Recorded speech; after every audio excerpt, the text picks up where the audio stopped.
Shalom, shalom, peuple de Dieu. Que la grâce et la faveur de Dieu vous soient multipliées en abondance dans le nom précieux de Jésus-Christ de Nazareth. Nous sommes toujours dans le 10e mois, amen, le mois d'octobre, n'est-ce pas, qui est pour nous, amen, le mois de la puissance, le mois de la dîme, alléluia, gloire à Dieu. Toi qui es là en ce jour, qui peut me voir, qui peut m'entendre, laisse-moi te dire par l'Esprit de Dieu que tu n'es pas n'importe qui. Tu es mis à part. Tu es un consacré. Alléluia. Et celui qui t'a touché, n'est-ce pas, a touché le Seigneur. Et comme on ne peut pas toucher le Seigneur, personne ne pourra te toucher au nom de Jésus. Dis-moi amen, amen. Et aujourd'hui, n'est-ce pas, je vais t'enseigner sur quelque chose d'excellent. Amen. Je dois être un chameau. Je dois être un chameau. Alléluia. Et je prêche ce matin sur le mystère du chameau. Alléluia. Le mystère du chameau. Gloire à Dieu. Vous savez bien, le Seigneur, la Bible, n'est-ce pas, est un livre saint. Est un livre rempli de mystères. Et pour tous les êtres qui sont utilisés dans la Bible, amen, que ce soit les animaux domestiques, les animaux sauvages, n'est-ce pas, ne sont pas utilisés en vain. Chaque chose, n'est-ce pas, a sa place et chaque chose a une signification. Amen. Par exemple, quand nous prenons l'âne, l'âne symbolise la victoire, la paix revenue, l'humilité. Amen. Après un combat, un roi retourne où il rentre dans sa patrie, dans sa ville, sur un âne pour dire, nous avons eu la victoire et que la paix est revenue. Gloire à Dieu. Et on a aussi le cheval qui incarne, amen, la guerre de combat, la pertinence. Vous allez voir cela dans le livre de l'Apocalypse où le roi Jésus était assis sur un cheval avec une épée dans la main, c'est-à-dire il allait en guerre. Gloire à Dieu. Alors ce matin, nous allons étudier ce passage qui me fascine beaucoup dans le livre de Matthieu 19, versets 23 à 26 que nous allons lire. Amen. Gloire à Dieu. Amen. Jésus dit à ses disciples, je vous le dis en vérité, un riche entrera difficilement dans le royaume des cieux. Je vous le dis encore, il est plus facile à un chameau de passer par le trou d'une aiguille qu'à un riche d'entrer dans le royaume de Dieu. Les disciples ayant entendu cela furent très étonnés et dirent, qui peut donc être sauvé? Jésus les regarda et leur dit, aux hommes cela est impossible, mais à Dieu tout est possible. Puissions-nous acclamer la merveilleuse parole du Seigneur. Amen, amen.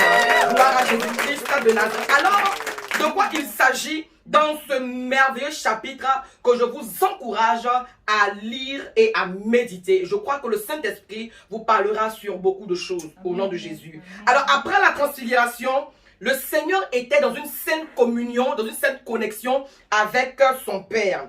Il a beaucoup enseigné sur l'humilité, sur le célibat, le mariage, le pardon, etc.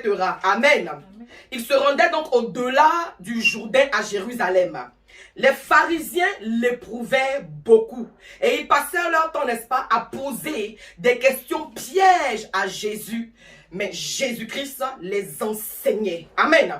Dans le livre de Matthieu 19, verset 14, c'est le Seigneur qui parle. Jésus dit, laissez les petits enfants et ne les empêchez pas de venir à moi, car le royaume des cieux est pour ceux qui leur ressemblent. Alléluia. Amen. Vous voyez dans ce passage-ci, n'est-ce pas, le Seigneur dit de laisser les petits enfants venir à lui, car le royaume des cieux est semblable, n'est-ce pas, à eux. Cette phrase du Seigneur est très importante. Imaginez un enfant, n'est-ce pas, qui est sans tache, sans péché. C'est comme cela que le royaume des cieux est. Mais ce n'est pas sur ça que je veux enseigner ce matin. Amen. Et pendant qu'il parlait, la Bible dit qu'un jeune homme va s'approcher de lui et lui dit, Maître, que dois-je faire de bon pour avoir la vie éternelle? Gloire à Dieu. Amen. Vous lirez cela, n'est-ce pas, dans le livre de Matthieu 19, versets 16 à 22. Je peux le lire pour vous. Et voici, un homme s'approcha et dit à Jésus, Maître, que dois-je faire de bon pour avoir la vie éternelle? Alléluia. Amen. Vous continuerez, n'est-ce pas, la lecture. Alléluia. Amen. Et la Bible dit que quand le jeune homme a posé la question à Jésus, la tristesse est rentrée dans son cœur. La tristesse est rentrée dans son cœur parce que, n'est-ce pas, ce jeune homme passait son temps à prier sans cesse. Alléluia. Il priait sans cesse dans les instants passés Jésus. Parce qu'il a écouté beaucoup des enseignements de Jésus qui parlaient de la vie éternelle. Mais il se rend compte qu'il y a quelque chose qui n'a pas. Ce jeune homme était spécial. Il croyait en Jésus. Il priait, il faisait ses offrandes quotidiennes. Ce jeune homme, n'est-ce pas, faisait ses aumônes. Alléluia. Il payait sa dîme. Il honorait son père, il honorait sa mère. Ce jeune homme, bien qu'il était jeune, n'est-ce pas, il était riche, il était très, très, très riche. Alléluia. Et ce jeune homme, n'est-ce pas, avait beaucoup de qualités morales. Il respectait les gens, il était pur, etc. Alléluia. Mais une chose essentielle lui manquait. Alléluia. Il lui manquait la vie éternelle. Gloire à Dieu. Il recherchait la vie éternelle. Eh bien, il a frappé à la bonne porte. A étudié le jeune homme, alléluia, il respectait la loi à la lettre sans connaître Dieu. Il priait et pratiquait les choses sans connaître Dieu. Alléluia. Vous allez comprendre quelque chose ce matin. Le jeune homme faisait tout. Il aidait les pauvres, il aidait les démunis, etc. Mais il ne connaissait pas Dieu. Amen. Amen. Parce que une seule parole me dit dans le livre de Jean 17, verset 3, « Or, la vie éternelle, c'est qu'ils te connaissent, toi le vrai Dieu. » Alléluia. Amen. Alors, si le jeune homme n'avait pas la vie éternelle, c'est tout simplement parce qu'il ne connaissait pas le vrai Dieu. Écoutez-moi ce matin, plusieurs hommes dans ce monde ont cette attitude du jeune homme. Vous voyez aujourd'hui, il y a des ONG qui sont créées. Ils construisent des écoles. Ils construisent des hôpitaux. Ils bâtissent même des églises. Ils sont prompts à aider les veuves. Pourquoi pas aussi les orphelins. Ils aident, n'est-ce pas, les femmes battues, les hommes. En fait, vraiment, ils viennent en aide. Ils viennent en renfort. Ils viennent en soutien. Alléluia. Amen. Ils s'occupent de beaucoup de choses. Alléluia. Amen. Mais ils n'ont pas la vie éternelle. Ils ne connaissent pas le véritable Dieu. Ils ont des principes de vie, mais leur cœur est charnel. Alléluia. Amen. Alors, dans le livre de Matthieu 19, verset 24, Jésus va donner une parole. Il dit, je vous le dis encore, il est plus facile à un chameau de passer par le trou d'une aiguille qu'à un riche d'entrer dans le royaume de Dieu. Amen, amen. Amen. Jésus nous fait comprendre que le chemin pour rentrer dans le royaume est étroit. Et Matthieu 7, verset 13, nous le prouve. Je le lis pour vous. Entrez par la porte étroite, car large est la porte spacieuse, le chemin qui mène à la perdition, et il y en a beaucoup qui entrent par là. Alors, le chemin pour entrer dans le royaume des cieux est étroit. Cette porte est semblable au trou d'une aiguille, et le chameau passera facilement par rapport à un homme riche comme ce jeune homme. Alléluia. Bien-aimé, tu peux avoir des milliards, mais tu ne connais pas Dieu. Tu peux venir à l'église, payer tout, mais tu ne connais pas Dieu. Alléluia. Amen. Pourquoi le chameau a été utilisé ici? Pourquoi Jésus a utilisé le chameau? Gloire à Dieu. Parce que dans ton imagination, tu te dis, n'est-ce pas, que vraiment, le chameau est grand. C'est vrai, le chameau est gros. Alléluia. Alors, comment le chameau pourra être capable de passer par un trou d'aiguille, lui qui est assez gros, par rapport à moi? Alléluia. C'est la question que tu te poses. Amen. Et c'est ce que, justement, nous allons comprendre. Amen. Nous prêchons ce matin sur le mystère du chameau. Jésus est en train de nous montrer que le trou d'une aiguille est la porte pour rentrer dans le royaume. Alléluia. Écoutez-moi très bien ce matin. Gloire à Dieu. Le chameau est un animal qui marche dans le désert. Le chameau ne marche pas là où nous marchons. Le chameau marche essentiellement dans le désert. Amen. Amen. Et dans le désert, il y a deux climats. Amen. Le matin, il fait très chaud. Le matin, il fait excessivement chaud. Et le soir, il fait froid. Gloire à Dieu. Amen. Alors, la peau du chameau est très spéciale. Gloire à Dieu. Amen. Le matin, le chameau, la peau du chameau, n'est-ce pas, emmagasine la chaleur et la diffuse la nuit. Et en cela même, il protège son maître. Gloire à Dieu. Il protège son maître du froid. Amen. C'est-à-dire qu'il se comporte comme un climatiseur. Le matin, tandis qu'il fait très très très chaud, le chameau, la peau du chameau, n'est-ce pas, a la capacité d'emmagasiner la chaleur. Et le soir, il diffuse, n'est-ce pas, il répand la fraîcheur. Et cela fait du bien à son maître et à tous ceux qui sont autour. Gloire à Jésus-Christ. Et tous ceux qui sont là bénéficient des réserves de la chaleur du chameau. C'est merveilleux, n'est-ce pas?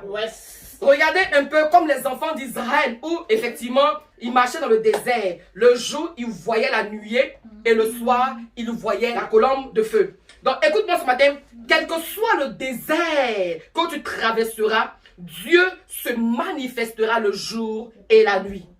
Regardez la peau du chameau. Amen. La peau du chameau était cousue et portée par les prophètes. Le prophète Élie a porté la peau du chameau et le prophète Jean-Baptiste aussi a porté la peau du chameau. Pour le prophète Élie, n'est-ce pas, qui a porté le chameau, tu verras cela dans le livre de 2 Rois 1 verset 8 et dans le livre de Marc 1 verset 6, Marc 3 verset 17, tu verras que le prophète Jean-Baptiste a porté la peau du chameau. Alléluia. Amen. Donc c'est cela. Les prophètes Élie et le prophète Jean-Baptiste ont porté la peau du chameau pour démontrer, n'est-ce pas, que de jour comme de nuit, ils sont protégés par la puissance de Dieu. Alléluia. Gloire à Jésus-Christ de Nazareth.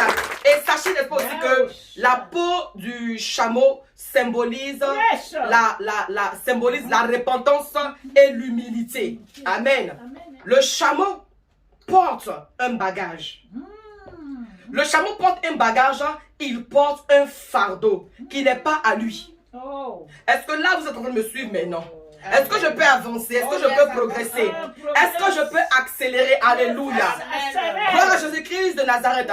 Regardez maintenant le chameau. Amen. Nous avons parlé de la qualité de la peau du chameau qui est amène, n'est-ce pas, d'emmagasiner la chaleur et le soir faire du bien à tous ceux qui sont autour. Parce que dans le désert, le soir, il fait très froid. Et le chameau, en cours de journée, qui a emmagasiné la chaleur, va faire son travail, n'est-ce pas, de diffuser, de répandre la chaleur pour faire du bien au maître et faire du bien à ceux qui sont autour de lui. Ça a commencé, on progresse. Le chameau porte un bagage qui n'est pas à lui. Amen. Dans le livre de Matthieu 11, verset 28, il est dit: venez à moi, vous tous qui êtes fatigués et chargés, je vous donnerai du repos. Jésus a le caractère du chameau parce qu'il porte nos bagages. Je pensais que j'allais acclamer le Seigneur. Amen. Je pensais que ça allait être le crier oh yes. Jésus porte nos fardeaux. Alléluia. Jésus porte tes fardeaux. Alléluia. Aujourd'hui, si tu souffres, c'est parce que tu portes toi-même tes fardeaux. Tu es assis ici et tu as un fardeau. Au lieu de le remettre à Jésus-Christ, tu les portes. C'est toi qui es là. Tu as eu problème avec quelqu'un. Tu dis pas, oh Seigneur, il faut régler. Mais toi, c'est là. Tu dis, hey, oh, elle, celui-ci, il attend au tournant. Le fardeau, c'est là comme ça. Et puis, te voici maintenant. Voilà, tu es courbé. Tu es comme ça maintenant. Hey. C'est poids ou c'est fardeau. Un fardeau, tu portes à forcément, ça te rend comme ça te courber. Tu n'as pas laissé. Tu n'as pas dégagé. Dieu est bon. Il dit, laisse ça. Envoie ça. Moi, il a porté pour toi. Bien aimé, faut arrêter de porter tes fardeaux. Laisse tes fardeaux à Jésus-Christ. Il gère. Amen. Laisse tous tes fardeaux. Quelqu'un t'a méprisé. Quelqu'un t'a fait d'une façon. Quelqu'un vraiment t'a fait. Il dit, laisse ça. Laisse fardeau à Jésus. Il veut porter tes fardeaux ce matin. Amen. Ça sert à quoi? Ça sert à quoi, n'est-ce pas? De garder rancune à quelqu'un. Tu n'as pas le courage, tu n'as pas l'audacité, tu n'as pas la capacité d'affronter la personne en face pour lui parler. Donc c'est là-haut, ça vient comme boîte, comme ça. Tu es malade. Tout ça là, Jésus-Christ voit, il dit laisse ça. Laisse bien porter, alléluia. Tu n'es pas en train de bien vivre. Tu n'es pas en train d'être épanoui parce que tu portes tes fardeaux, alléluia. Le chameau, il porte les fardeaux de son maître, alléluia. Le Seigneur Jésus, quand il est venu, s'est fait serviteur. Jésus-Christ est venu pour nous servir. Amen. Ce matin, le Seigneur veut porter fardeau de quelqu'un. Alléluia. Décharge-toi. Alléluia. Que Dieu te bénisse. Et pendant que tu sèmes sur cette parole, je prie, n'est-ce pas, que tes fardeaux soient déchargés. Et que le Maître porte tes fardeaux. Alléluia. Tes fardeaux sur tous les plans. Tes fardeaux sur tous les plans. Laisse-toi à Jésus-Christ. Jésus-Christ veut porter tes fardeaux. Alléluia. Il dit, venez à moi. Vous tous qui êtes fatigués. Le fardeau, ça fatigue. Fatigant même, très fatigant. Bagage à sa fatigue, alléluia. On a tous fait l'expérience. Même tu portes un sac de riz, tu portes, peu importe ce que tu portes, à un moment donné tu es fatigué, alléluia. Gloire à Dieu. Le Seigneur veut porter tes fardeaux. Amen. Et en même temps, tu dois porter aussi le fardeau des autres. En même temps, tu dois porter aussi les fardeaux des autres. Tu dois prier pour les autres. Au lieu de critiquer, au lieu de... Hé, Yeri, tu dois porter les fardeaux des autres. Tu dois porter les fardeaux aussi des autres. Peut-être quelqu'un a chuté. Peut-être quelqu'un, selon toi, selon ta compréhension des choses, selon ton analyse, quelqu'un a fauté. Quelqu'un a mal fait. Mais toi qui t'as établi juge, Abi. Alléluia. Quelqu'un t'a pas établi juge. En tout cas, c'est pas Dieu. Il y a un seul juge. Et puis lui, sa justice là, elle est vraiment avec vérité. Souvent, nous, notre justice est biaisée. Notre justice n'est pas correcte. Alléluia. Dieu n'a pas établi juge. Amen. Le Seigneur veut que tu portes les fardeaux des autres. Le Seigneur veut que, n'est-ce pas, tu soutiennes quelqu'un. Amen. Au lieu de critiquer la personne, au lieu de te moquer de la personne, amen. Passe ton temps, n'est-ce pas, à porter les fardeaux des autres, à intercéder pour les autres. Alléluia. Gloire à Jésus-Christ. Il y a tellement à faire. Il y a tellement à faire. Tu peux porter le fardeau de ton église. Tu peux prier pour ton église. Tu peux prier même pour ta nation. Prier pour la nation, le pays d'accueil, là où tu es, c'est pas chez toi. Oh, tu peut-être que tu as le passeport, tu crois que tu es du quartier, tu n'es pas du quartier. Tu n'es pas du quartier, amen. Tu es sur une terre étrangère, amen. Et vraiment, ce pays t'a accepté, le pays t'a accueilli, n'est-ce pas, amen. Porte aussi le fardeau. Et puis c'est toi qui es là, tu vas te permettre d'ouvrir ta bouche pour dire, ah vraiment, ce pays, tu vas vouloir les critiquer. Pendant que tu es dans le pays, on peut faire ça. Oh, de critiquer, n'est-ce pas, leur gouvernement, de critiquer leur politique, amen. Pendant qu'ils te donnent à boire, te donnent à manger, ils jettent tes enfants. Il ne faut pas les critiquer. Porte leur fardeau. Si le Seigneur t'a envoyé dans cette nation, c'est que tu portes aussi les fardeaux. Il ne faut pas dire que non, tu n'es rien. Ne pense pas que non, c'est les autres qui vont être. Non, toi-même, tu es dans le pays des gens là. Il faut prier pour le pays. Amen. Porte leur fardeau. On est dans le pays aussi où vraiment.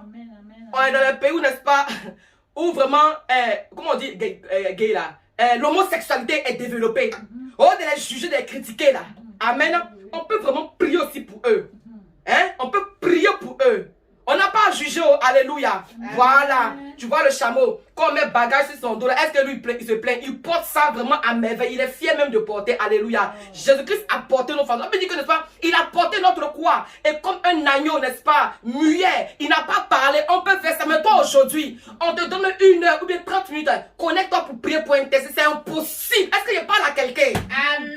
Alléluia. Amen. Tu n'es pas prêt. Tu n'es pas prêt à porter le fardeau de quelqu'un. Tu n'es pas prêt. Tu n'es pas prêt. Tu n'es pas prêt à porter le fardeau de quelqu'un. Et à Jésus-Christ, il a fini à porter le fardeau de l'humanité. Sur son dos, lui seul. Toi, ton fardeau, mon fardeau, fardeau de ta famille, tes arrière-parents, tes ancêtres là. Jésus-Christ, en tout cas, porte le fardeau. Alléluia. Mais toi, tu n'es même pas capable de porter le fardeau même de ta famille biologique, de ta famille spirituelle. De prier, n'est-ce pas, pour des cas. Prier, porter le fardeau, n'est-ce pas, des âmes égarées. On te dit non que par exemple, chaque samedi, on va faire un programme d'évangélisation pour sauver les âmes. C'est toi qui dis, bien aimé le Seigneur, on a beaucoup à faire. Alléluia. Tu dois porter les fardeaux des autres. Alléluia. Amen. Gloire à Jésus-Christ de Nazareth. Tu dois porter le fardeau des malades. Amen. Des malades. Gloire à Jésus-Christ. Souvent, n'est-ce pas, n'attends pas d'être malade pour prier pour toi, Jean, tu es malade. Amen. Tu peux porter le fardeau des gens qui sont malades. Peu importe si, n'est-ce pas, on sait qu'il y a des hôpitaux là, où on a dit, n'est-ce pas, qu'ils sont en phase terminale. Mais c'est pas grave si on porte aussi les fardeaux, si on a compassion, on prie. Alléluia, on peut prier. Et notre prière, n'est-ce pas, peut être exaucée. Amen. Dans tous les cas, on a à prier. Et la volonté de Dieu se manifestera. Alléluia. Donc, au lieu de passer ton temps, n'est-ce pas, à faire des choses qui ne glorifient pas Dieu là, passe ton temps, n'est-ce pas, à porter les fardeaux des autres. Amen. Amen. Gloire à Jésus-Christ de Nazareth.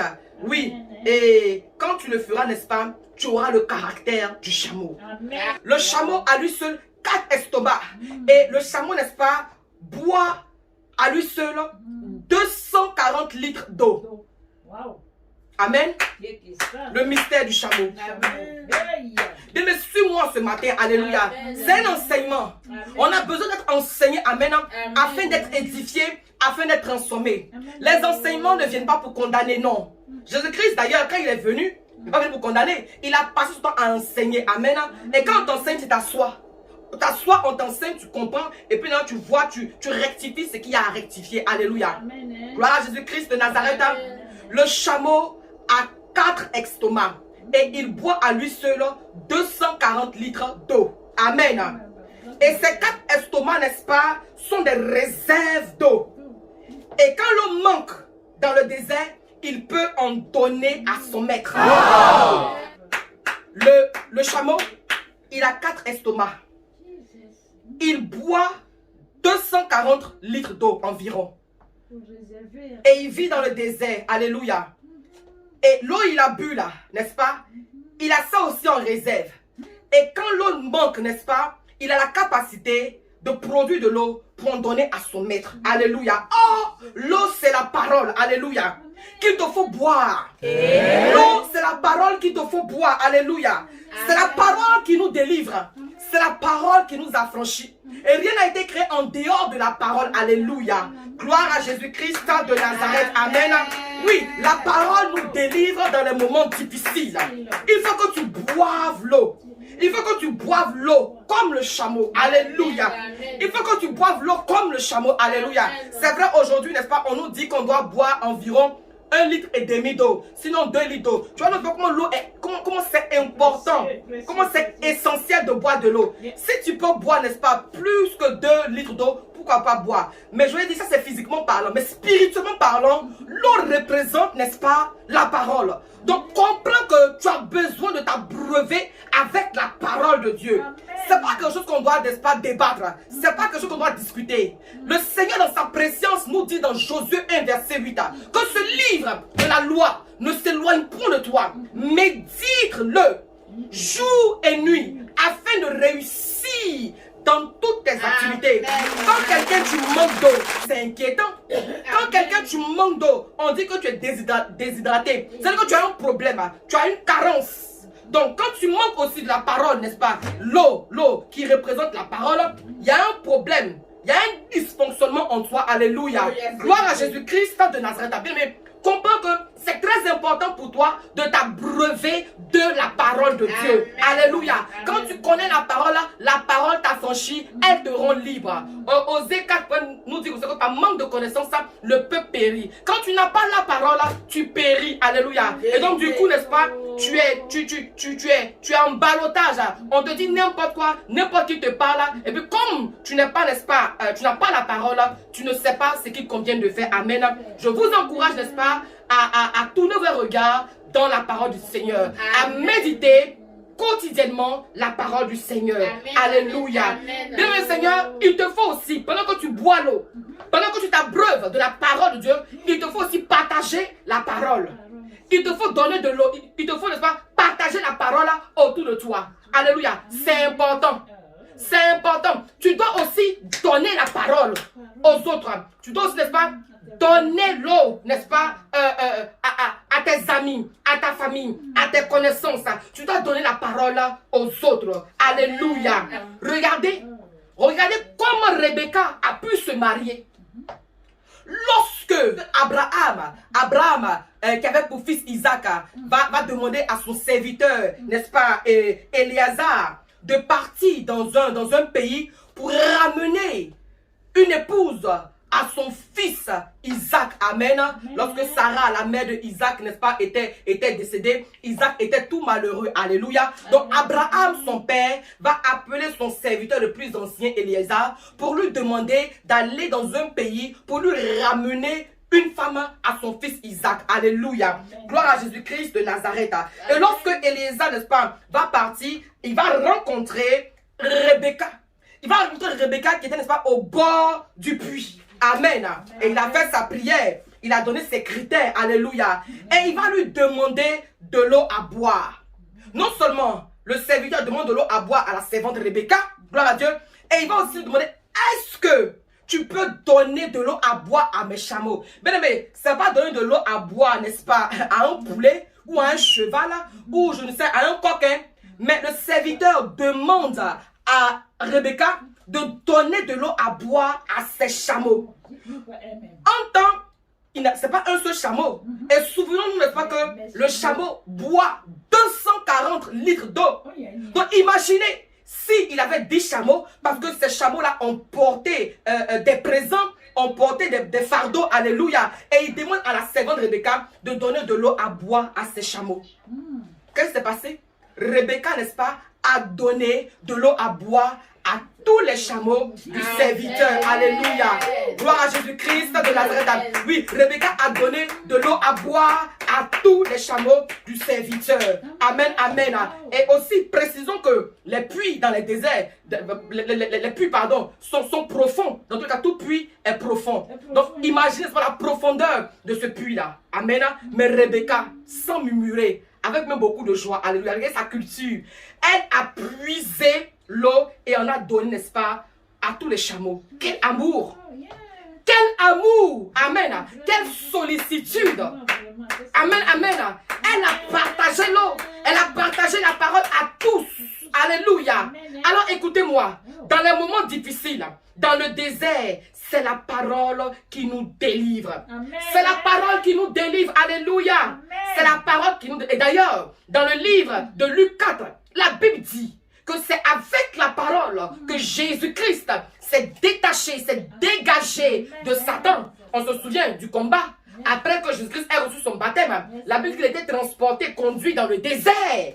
Dans le désert. Dans le désert. Amen. Et dans le désert, Satan a le trouver là-bas. Il n'a pas combattu avec autre chose qu'avec la parole. Jésus-Christ parle, Satan s'y met. Jésus-Christ parle, Satan s'y met. Il met. À la fin, là, c'est la parole de Jésus-Christ sur les esprits qui va acclamer le Seigneur. Est-ce que tu peux acclamer le Seigneur? Alléluia. Dans le désert, c'est la parole qui va te délivrer. Dans le désert, c'est la parole qui va te délivrer. Aujourd'hui, on voit des chrétiens, des soi-disant chrétiens qui sont dans l'ombre de la vallée de la mort, qui sont dans le soi-disant désert et qui n'utilisent pas la parole. Mais qu'est-ce qu'ils parlent? Des paroles négatives, des paroles, n'est-ce pas, de défaite, des paroles, n'est-ce pas, d'échec. C'est quoi ça? Dans le désert, sache que c'est la parole qui va te délivrer. Donc peu importe le désert dans lequel tu es, tu as besoin de t'approprier la parole, de manifester la parole, alléluia, afin que tu sois dégagé comme Jésus a été dégagé, alléluia. Le chameau, lorsqu'il boit, se met à genoux.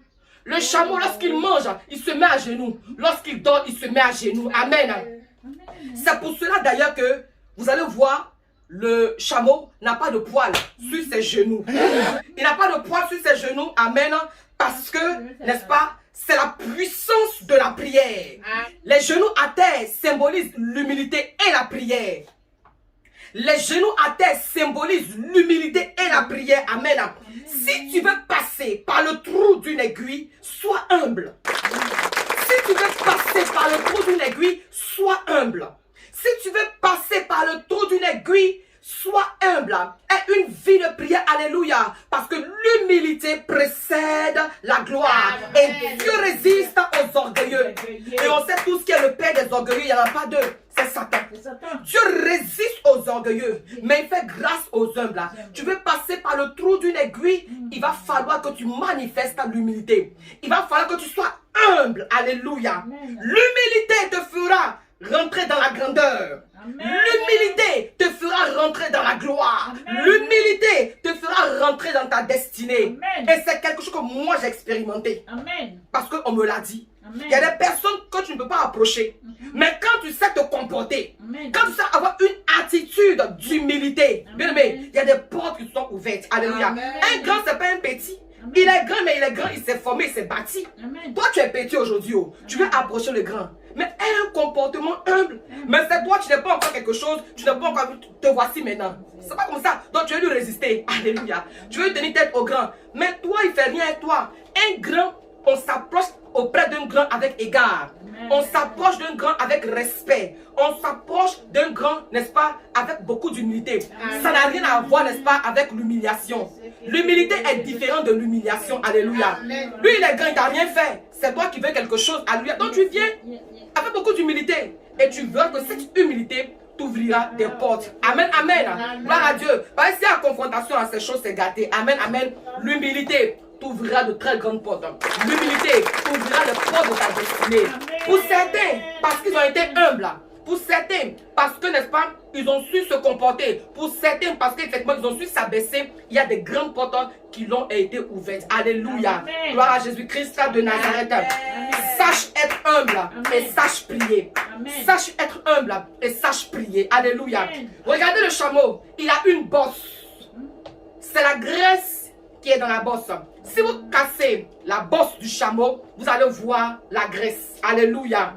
En hébreu, la graisse veut dire Sheleb. Alléluia. Qui signifie abondance des produits de la terre. Amen, amen. Gloire à Jésus-Christ de Nazareth. Oui. Donc, regardez dans le livre de Genèse 4:4. La Bible dit, Abel offrit une offrande. Genèse 4:4. La Bible dit que Abel offrit une offrande. Alléluia. La graisse attire le regard de Dieu. C'est pour cela que quand Abel a donné son offrande, Dieu était content. Parce que la graisse attire ses regards. Amen. Alléluia. Amen. La graisse attire les regards de Dieu. Dans le livre de Genèse 45, verset 18, la graisse est considérée comme l'onction. C'est l'onction qui produit l'abondance. Donc, la graisse qui est sur la bosse du chameau, c'est l'onction. Et c'est cette onction qui attire le regard de Dieu. Et c'est cette onction qui produit l'abondance. Donc, le chameau est un animal aussi qui refuse de se faire marcher dessus et de faire des choses qui ne sont pas de sa nature. Amen, amen. Amen. Gloire à Jésus-Christ. Amen. Je reprends ce point pour toi. Le chameau est un animal qui refuse aussi de se faire marcher là-dessus. Le chameau refuse de faire des choses qui ne sont pas de sa nature. Amen. Refusez de faire des choses qui ne sont pas de votre caractère. Refusez de faire des choses qui ne sont pas, amen, de votre nature. Amen. Refusez. Alléluia. Je donne un exemple. L'exemple de Joseph, n'est-ce pas, qui était dans la maison de Potiphar. Face à la femme de Potiphar, Joseph a refusé de coucher avec elle parce que ce n'était pas sa nature. Oh yes. Gloire à Dieu. Amen. Mardoché a refusé de se prosterner devant le roi parce que ce n'était pas de sa nature. Pour Mardoché, tu ne peux pas te prosterner devant un homme, sinon Dieu seul. Alléluia. Aussi, Daniel a refusé de se prosterner devant le roi Nebuchadnezzar parce que ce n'était pas sa nature. Alléluia. Alors, si tu veux passer par le trou d'une aiguille, comme Jésus a dit, voilà les attitudes que tu dois avoir. Voilà les attitudes que tu dois avoir. Alléluia. Je prie que la puissance et l'onction du chameau soient sur chacun de vous en ce jour, au nom puissant de Jésus-Christ de Nazareth. Que Dieu vous bénisse et que sa grâce et sa faveur vous soient multipliées en abondance dans le nom de Jésus-Christ. J'espère qu'après ce message, tu prendras l'engagement, n'est-ce pas, de manifester les caractères du chameau. Amen. Le chameau, n'est-ce pas, qui est un animal spécial de par la qualité de sa peau. Le matin, parce que le chameau vit dans le désert, le matin, le climat est très chaud. Et le matin, n'est-ce pas, la peau du chameau emmagasine toute la chaleur. Alléluia. Fait des réserves. Et le soir, pendant que le climat est froid dans le désert, le chameau, n'est-ce pas, diffuse la réserve de chaleur et fait du bien à son maître. Et tous ceux qui sont autour en bénéficient. Gloire à Jésus-Christ de Nazareth. Le chameau, n'est-ce pas, a 4 poches. Il boit 240 litres d'eau. Alléluia. L'eau, on a vu, qui représente la parole. Et nous comprenons par là, n'est-ce pas, que nous avons besoin de nous abreuver, de nous désaltérer avec la parole de Dieu. Et que dans tout désert que nous traverserons, alléluia, à cause de la parole de Dieu, nous serons dégagés, nous serons délivrés. Amen. Pratique la méditation de la parole de Dieu jour et nuit. Que la parole de Dieu, n'est-ce pas, soit ton épée, soit une âme pour toi, alléluia, afin que autant, n'est-ce pas, de la sécheresse, autant des difficultés, autant de combats, tu puisses t'en servir, tu puisses, n'est-ce pas, boire, t'abreuver avec la parole, afin, n'est-ce pas, d'avoir la victoire. Nous regardons aussi le chameau, n'est-ce pas, quand il veut manger, quand il veut boire, quand il veut dormir, il prend appui sur ses genoux. Amen. On voit par là l'attitude de la prosternation. l'attitude de l'abaissement. Alléluia. Et on voit aussi, n'est-ce pas, que c'est pour nous, enfants de Dieu, la posture que nous devons prendre pour prier le Seigneur. Alléluia. Amen. Le Seigneur résiste aux orgueilleux et il fait grâce aux humbles. Pour celui qui veut rentrer dans le royaume des cieux, la Bible dit qu'il doit passer par le trou d'une aiguille. Et nous voyons, n'est-ce pas, que pour pouvoir passer par le trou d'une aiguille, on doit être humble. Nos richesses nous empêcheront, pour bien des personnes, de passer, n'est-ce pas, par le trou de l'aiguille. Le jeune homme, lorsqu'il a demandé à Jésus-Christ que faire pour avoir la vie éternelle, il a estimé qu'il a fait beaucoup de choses. Alléluia. Et le Seigneur lui a dit que, ah vraiment, d'accord, détache-toi de tes richesses. Et en ce moment-là, il a été, n'est-ce pas, affligé, il a été malheureux, il a été triste. Parce que lui, il voulait s'attacher, amen, à ses richesses. Gloire à Jésus-Christ de Nazareth. Si tu veux rentrer dans le royaume des cieux, tu dois te détacher de toutes ces richesses éphémères là. Tu dois te détacher de toutes ces richesses périssables là. Alléluia. Tu dois t'en détacher, tu dois t'en séparer. Amen, amen. Gloire à Jésus-Christ. Honore Dieu avec tes biens. Fais du bien autour de toi. Donne autour de toi. Ceux qui en ont besoin, donne. Investis parce que Dieu t'a donné pour que tu puisses en donner. Tu dis, ah mais pourquoi Dieu est Dieu et puis il y a les pauvres, il y a les malheureux. Mais Dieu a fait les pauvres, les malheureux là. Et toi, il t'a enrichi là. Pourquoi justement, toi, tu puisses faire du bien aux pauvres là? T'as pas compris ça? Mais pourquoi ce sont païens? Mais eux sont païens. Dieu, toi, t'a sauvé. Pourquoi toi, tu puisses les sauver? Pourquoi toi, tu puisses leur annoncer la parole? Alléluia. C'est de ça qu'il s'agit. Tu veux aller loin. Tu veux progresser. Tu veux être élevé là. Apprends à être humble. Manifeste l'humilité. Alléluia. Et finalement, n'est-ce pas, le chameau a sa bosse. Dans la bosse, n'est-ce pas, il y a l'onction. Nous devons rechercher l'onction de Dieu. Amen. Parce que sans l'onction, on ne peut pas servir le Seigneur. Sans l'onction, on ne peut pas adorer Dieu. Sans l'onction, on ne peut pas honorer Dieu véritablement. Et le Seigneur, n'est-ce pas, a envoyé le Saint-Esprit, a envoyé l'onction à ses disciples-là. Tu as besoin de rechercher l'onction. Alléluia. Que Dieu vous bénisse au nom de Christ. J'espère qu'à partir d'aujourd'hui, vous allez manifester les caractères du chameau. Dieu vous bénisse. Amen.